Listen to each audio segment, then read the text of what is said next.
कभी सोचा है कि वजन तौलने वाली मशीन पर दिखने वाला एक नंबर क्या सच में बता सकता है कि कोई कितना स्वस्थ है? ये एक ऐसा सवाल है जिससे हम सब कभी न कभी गुजरते हैं। तो आज हम इसी धारणा को थोड़ा कुरेदेंगे और ये समझने की कोशिश करेंगे कि हेल्थ का असली मतलब आखिर है क्या। तो चलिए इस सवाल की तह तक चलते हैं। हम शुरुआत करेंगे ऑफिशियल परिभाषा से, फिर कुछ आंकड़ों पर नजर डालेंगे और उसके बाद कुछ ऐसे चौंकाने वाले विचारों को जानेंगे जो शायद हेल्थ के बारे में हमारे सोचने का तरीका ही बदल दें। अच्छा, तो सबसे पहले बात करते हैं उस स्टैंडर्ड की जिसे हम सब जानते हैं। वो तरीका जिससे डॉक्टर्स और हेल्थ ऑर्गेनाइजेशंस दशकों से हेल्थ को मापते आए हैं, यानी वजन। और ये रहा वो मशहूर बीएमआई चार्ट। ये एक सिंपल सा फॉर्मूला है जो किसी की हाइट और वजन को इस्तेमाल करता है। इसके हिसाब से 18.5 से 24.9 के बीच का नंबर हेल्दी माना जाता है। पर क्या बात वाकई इतनी सीधी है? चलिए आगे देखते हैं।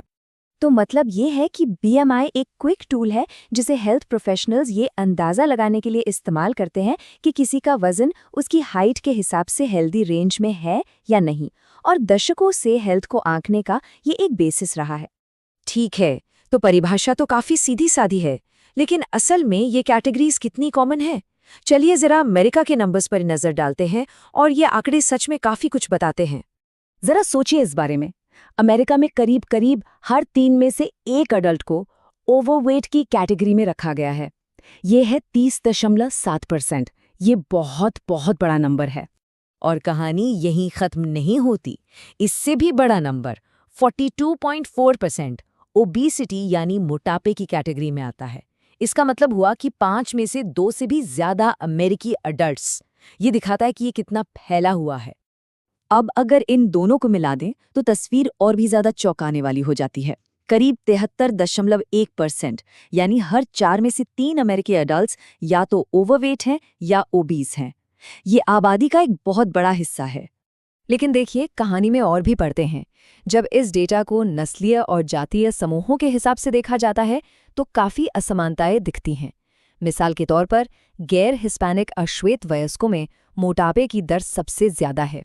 यह हमें याद दिलाता है कि हेल्थ सिर्फ पर्सनल चॉइसेस का मामला नहीं है, इसमें सामाजिक और व्यवस्था से जुड़े फैक्टर्स भी एक बड़ा रोल निभाते हैं। ये नंबर्स तो थोड़े चिंताजनक रखते हैं, है ना? पर क्या हो अगर हम हेल्थ को देखने का हमारा तरीका ही गलत हो?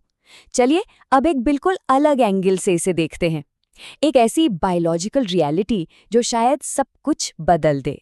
एनआईएच की ये जो बात है, ये सच में सोचने पर मजबूर करती है। इसका मतलब है कि जब हमारी बॉडी स्ट्रेस में होती है तो जो बदलाव हमें बुरे लगते हैं, जैसे मेटाबॉलिज्म में बदलाव, वो असल में बॉडी की सर्वाइवल स्ट्रैटेजी का हिस्सा हो सकते हैं। तो ये होता कैसे है? अच्छा, ऐसे सोचिए कि शरीर एक शहर है और शहर में इमरजेंसी आ गई है।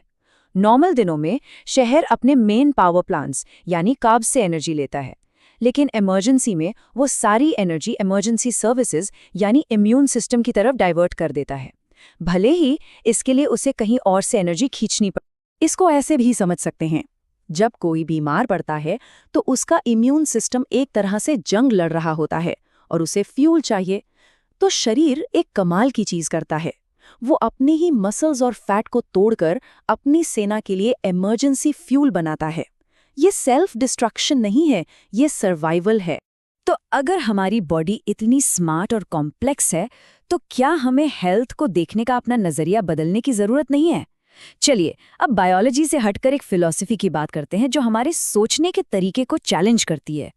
और यहीं पर एंट्री होती है हेल्थ एट एवरी साइज यानी HAS की। ये एक बिल्कुल नया आइडिया है जो वेट पर फोकस करने वाले ट्रेडिशनल तरीके को पूरी तरह से नकारता है। HAS कहता है कि वजन पर ऑब्सेस करने के बजाय हमें अपनी बॉडी की रिस्पेक्ट करने और उन चीजों पर फोकस करने की जरूरत है जिनसे हमें सच में अच्छा महसूस होता है। तो मेन डिफरेंस क्या है? ट्रेडिशनल मॉडल का पूरा फोकस वेट लॉस और BMI कम करने पर होता है, लेकिन हेज एक अलग ही सवाल पूछता है। हम अपनी हेल्थ को कैसे बेहतर बना सकते हैं, साइज चाहे जो भी हो। ये इंक्लूसिविटी की बात करता है।